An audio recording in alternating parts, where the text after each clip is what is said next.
നമസ്കാരം.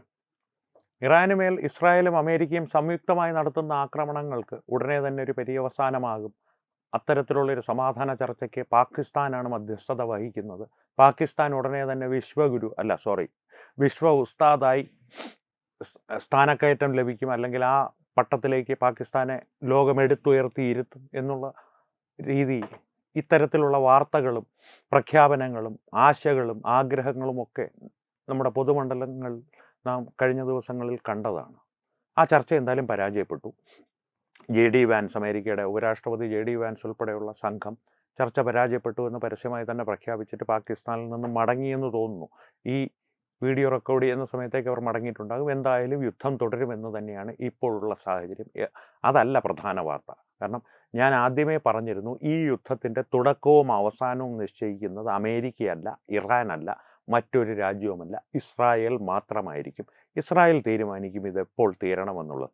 ഈ വെടിനിർത്തൽ കാലഘട്ടം, അല്ലെങ്കിൽ ഈ 2 ആഴ്ച നീളുന്ന വെടിനിർത്തൽ ഇസ്രായേൽ അംഗീകരിച്ചതിൻ്റെ കാര്യവും ഞാൻ പറഞ്ഞിരുന്നു. ആ സമയം കൊണ്ട് ലെബനനിലുള്ള ഹിസ്ബുള്ളയെ അടിച്ചു നിരത്തി ഹമാസിൻ്റെ പരുവത്തിലാക്കാം. ഇപ്പോൾ ഹമാസിനെ ഏത് പരുവത്തിലാണോ ഇസ്രായേൽ ചുരുട്ടിക്കൂട്ടി വെച്ചിരിക്കുന്നത്, അല്ലെങ്കിൽ ഇട്ടിരിക്കുന്നത്, നിർജീവമായിട്ടോ അല്ലെങ്കിൽ ജീവച്ഛവമായിട്ടോ എങ്ങനെയാണ് ഹമാസിനെ ഇട്ടിരിക്കുന്നത്, അതിൻ്റെ അടുത്തുള്ളൊരു പരുവത്തിലേക്കെങ്കിലും ഹിസ്ബുള്ളയെ കൂടി ഈ സമയം കൊണ്ട് എത്തിക്കാമെന്നുള്ള ഒരു ലക്ഷ്യത്തോടു കൂടിയാണ് ഇസ്രായേലി വെടിനിർത്തലിനെ അംഗീകരിച്ചിരിക്കുന്നത്. മറ്റൊരു കാര്യവും ഇതിൽ ഇസ്രായേലിന് ഇല്ല. ഇസ്രായേലി ചർച്ചയിൽ ഭാഗഭാക്കിയേ ആയിട്ടില്ല, ആകുവാനും പോകുന്നില്ല.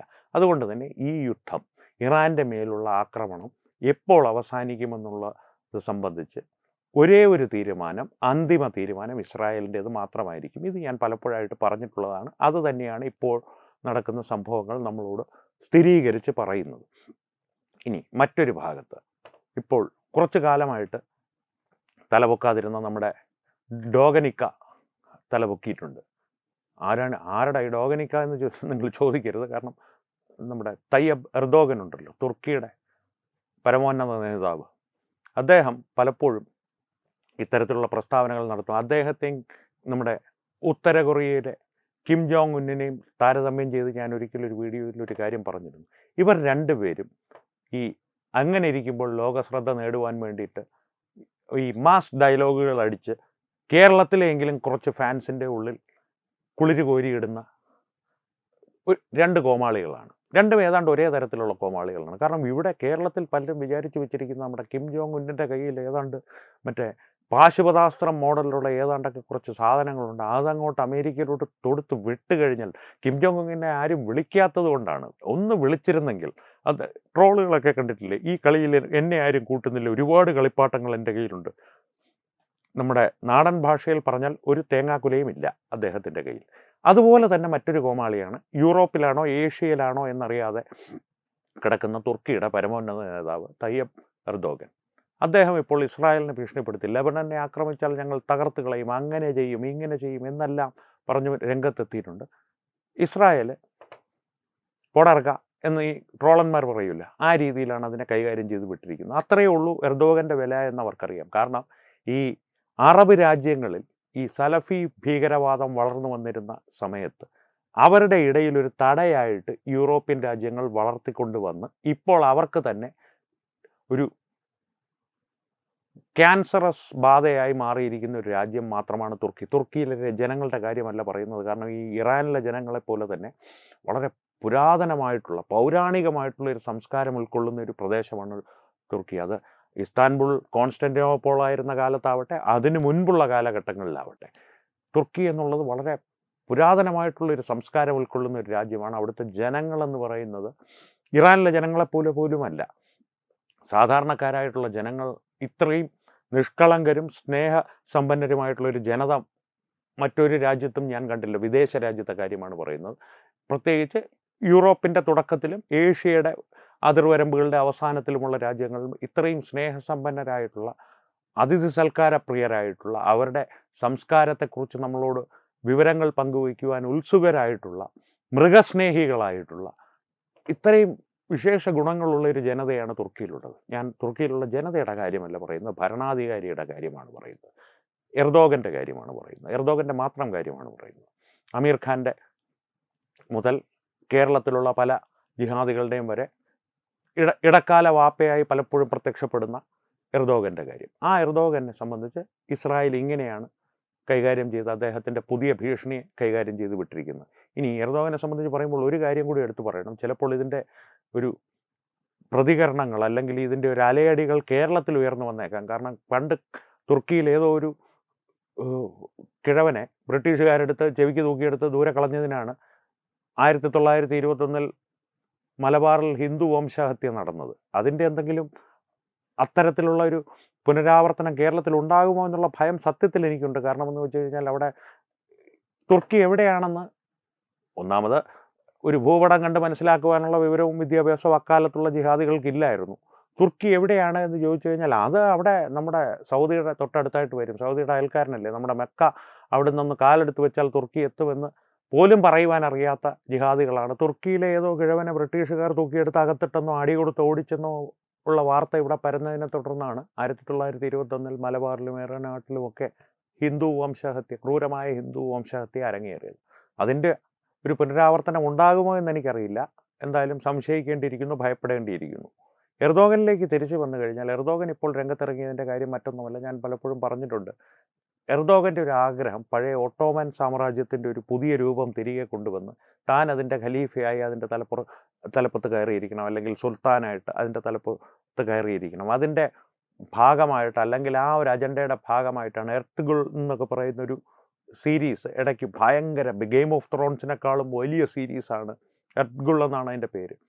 ആ സീരീസ് കൊണ്ടുവന്ന് ഭയങ്കര രാഷ്ട്രീയ കളികളാണ് ഇതിലുള്ളത്. ഗെയിം ഓഫ് ത്രോൺസ് ഒന്നും ഇതിൻ്റെ മുൻപിൽ ഒന്നുമല്ല എന്നുള്ള രീതിയിൽ നമ്മുടെ ഭാരതത്തിലെ തന്നെ ജിഹാദി പണം കൈപ്പറ്റുന്ന ജിഹാദി പണമായിട്ടോ അല്ലെങ്കിൽ സമ്മാനമായിട്ടോ ഈ ആനുകൂല്യങ്ങൾ കൈപ്പറ്റുന്ന മാധ്യമങ്ങളിലൂടെ പോലും പ്രചാരണം നടത്തിയിരുന്നു. പക്ഷെ അത് ഏറ്റില്ല.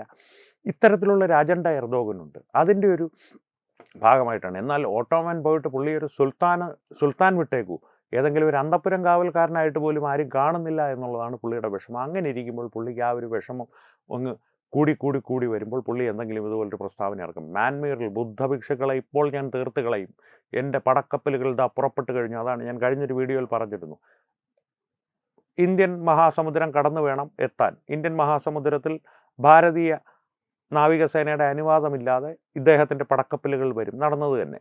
ഇത്തരത്തിലുള്ള പ്രഖ്യാപനങ്ങൾ പാകിസ്ഥാനെ സഹായിക്കും. പാകിസ്ഥാൻ ഓപ്പറേഷൻ സിന്ദൂറിൻ്റെ സമയത്ത് രഹസ്യമായി കുറേ ഡ്രോണുകൾ നൽകി അദ്ദേഹം സഹായിച്ചിരുന്നു. ഇന്ത്യ അത് ഒന്ന് അമർത്തി ചോദിച്ചപ്പോൾ ഞങ്ങളൊന്നും കൊടുത്തിട്ടില്ല, ഉമ്മയാണ് സത്യം, ഞങ്ങളൊന്നും കൊടുത്തിട്ടില്ല എന്നുള്ള രീതിയിൽ പ്രസ്താവന ഇറക്കി തടിയൂരാൻ ശ്രമിക്കുകയും ചെയ്തു. പക്ഷേ ഇന്ത്യ നോട്ടം ഇട്ട് വെച്ചിട്ടുണ്ട്, അത് വേറെ കാര്യം. ഇത്തരത്തിലാണ് എർദോഗൻ്റെ ഒരു അവസ്ഥ. ഇനി യുദ്ധത്തിലേക്ക് തിരിച്ചു വന്നു കഴിഞ്ഞാൽ ഇനി ഇതെങ്ങനെയായിരിക്കും പുരോഗമിക്കുന്നത്?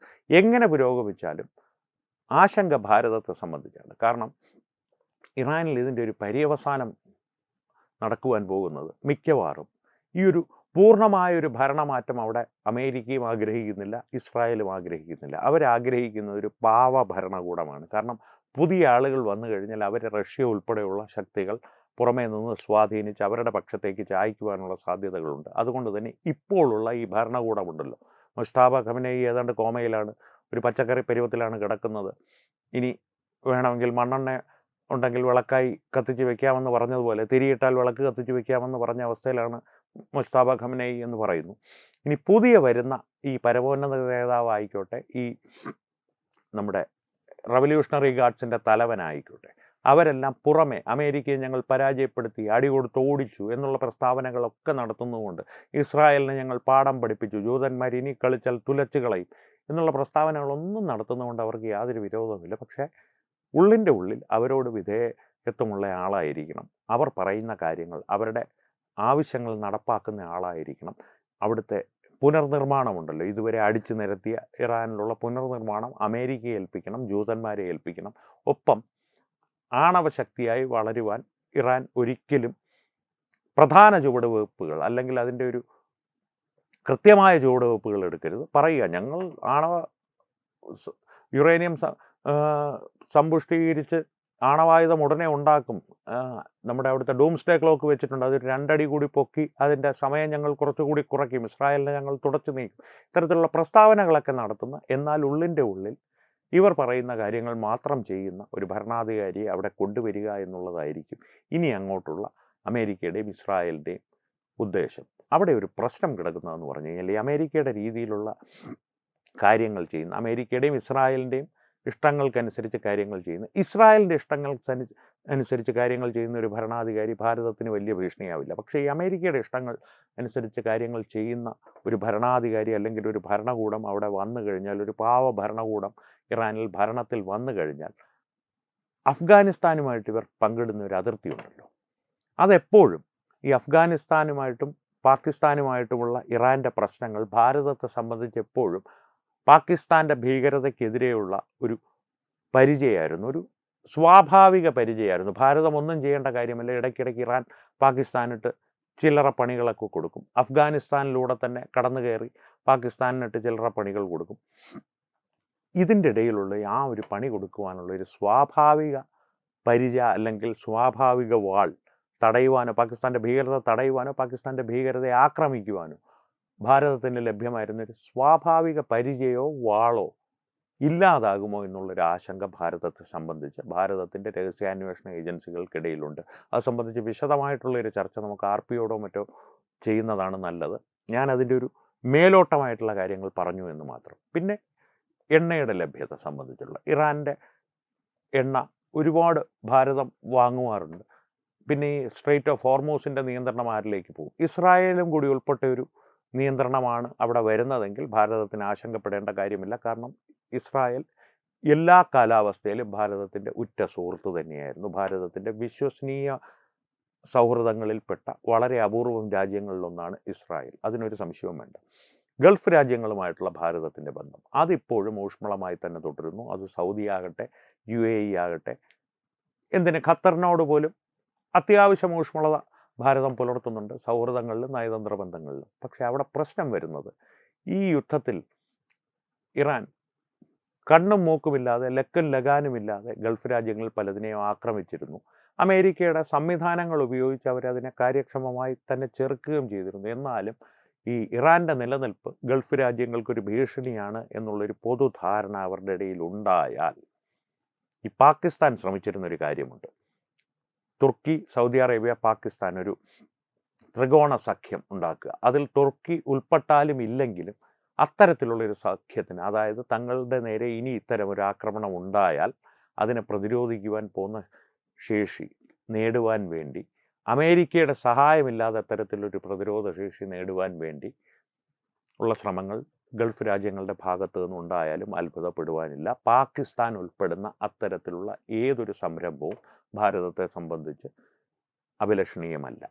അതൊരു പ്രശ്നമായി തന്നെ ഭാരതത്തിൻ്റെ മുമ്പിൽ ഉയർന്നു വരുവാനുള്ള സാധ്യതകൾ തെളിഞ്ഞു നിൽപ്പുണ്ട്.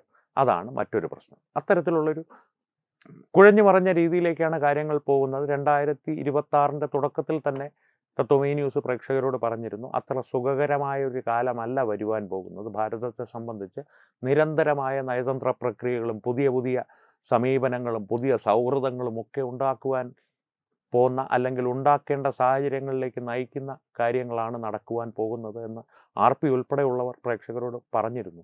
അതിനെ സാധൂകരിക്കുന്ന രീതിയിലുള്ള തലത്തിലേക്കാണ് കാര്യങ്ങൾ പോകുന്നത്. എന്തായാലും ഇറാൻ്റെ ഭാവി എന്താകുമെന്നുള്ളത് കാത്തിരുന്ന് കാണാം. ഇറാൻ്റെ ഭാവി ഭരണകൂടത്തെ സംബന്ധിച്ച് ഭാരതത്തിന് എന്തൊക്കെയായിരിക്കും ആശങ്കകൾ, അല്ലെങ്കിൽ ഭാരതം നേരിടേണ്ടി വരുന്ന പ്രശ്നങ്ങൾ എന്തായിരിക്കുമെന്നുള്ളത് കൂടുതൽ വിവരങ്ങൾ വ്യക്തമാകുന്നതിനനുസരിച്ച് പ്രേക്ഷകരുടെ മുമ്പിൽ തത്വമേ ന്യൂസ് അവതരിപ്പിക്കുന്നതാണ്. എന്തായാലും എർദോഗനെ അത്ര കാര്യമായിട്ടൊന്നും എടുക്കണ്ട. ഇസ്രായേലെ കാര്യമായിട്ട് എടുത്തിട്ടില്ല, പിന്നല്ലേ നമ്മൾ എടുക്കേണ്ടത്. ഇവിടെ കേരളത്തിലെ എർദോഗൻ്റെ സന്തതികൾ അതിനെ ആ പ്രസ്താവനയെ കാര്യമാക്കിയെടുത്ത് എർദോഗൻ ദോഗനിക്കഥ ഇറങ്ങിക്കഴിഞ്ഞു, ഇസ്രായേലെ നീ തീർന്നു എന്ന് സ്റ്റാറ്റസ് ഇട്ട് നടക്കട്ടെ കുറച്ച് ദിവസത്തേക്ക്.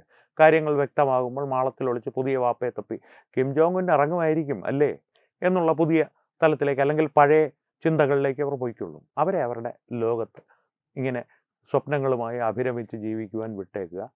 ഹൂറിഫൈഡ് ആക്കേണ്ടവരെ ഇസ്രായേൽ കൃത്യമായി അവിടെ ഹൂറിഫൈഡ് ആക്കിക്കൊണ്ട് തന്നെ ഇരിക്കും, അതിലൊരു സംശയവും വേണ്ട. ഇന്ന് ഹിസ്ബുള്ളെ ഹൂറിഫൈഡ് ആക്കുമെങ്കിൽ നാളെ ഇറാനിലെ ഏതെങ്കിലും ഒരുത്തൻ്റെ കൃത്യമായിട്ടുള്ള ലൊക്കേഷൻ കിട്ടിയാൽ അവനെയും ഹൂറിഫൈഡ് ആക്കും. തരം കിട്ടിയാൽ അവർ ഹൂറിഫൈഡ് ആക്കിക്കോളും. അവരുടെ കർമ്മം അവർ ചെയ്തോളും. നമ്മുടെ നാട്ടിലെ എർദോഗൻ സന്തതികളെ അവരുടെ ലോകത്ത് ഇത്തരം സ്വപ്നങ്ങളുമായി ഉറങ്ങുവാൻ വിട്ടേക്കുക. എന്തായാലും വീണ്ടും കാണാം. നന്ദി, നമസ്കാരം. വിട്ടുവീഴ്ചയില്ലാത്ത നിലപാടുകളുമായി ദേശീയതയുടെയും സമാജത്തിൻ്റെയും ശാക്തീകരണത്തിനു വേണ്ടി തത്വമയിയുടെ ജൈത്രയാത്ര തുടരുകയാണ്. യൂട്യൂബിൽ മാത്രം തത്വമയിക്ക് 10 ലക്ഷം സബ്സ്ക്രൈബേഴ്സിലേക്ക് എത്താൻ ഏതാനും ചുവടുകൾ മാത്രമാണ് ബാക്കി. മറ്റ് സോഷ്യൽ മീഡിയ പ്ലാറ്റ്ഫോമുകളിലും തത്വമയിയുടെ നിറസാന്നിധ്യം തുടരുകയാണ്. ഈ അവസരത്തിൽ ഞങ്ങൾക്ക് നിങ്ങളോടുള്ള അഭ്യർത്ഥന ഞങ്ങളോടൊപ്പം നിൽക്കുക എന്നുള്ളതാണ്. നിങ്ങൾ ഉപയോഗിക്കുന്ന ഏത് സോഷ്യൽ മീഡിയ പ്ലാറ്റ്ഫോം ആണെങ്കിലും ഞങ്ങളുടെ വരിക്കാരാകുക, ഞങ്ങളെ സബ്സ്ക്രൈബ് ചെയ്യുക, നിങ്ങളുടെ സുഹൃത്തുക്കളിലേക്ക് തത്വമയിയുടെ ഈ സന്ദേശം പ്രചരിപ്പിക്കുക. ഞങ്ങളോടൊപ്പം നിൽക്കൂ, രാഷ്ട്രത്തോടൊപ്പം നിൽക്കൂ, ദേശീയതയ്ക്കൊപ്പം സഞ്ചരിക്കൂ.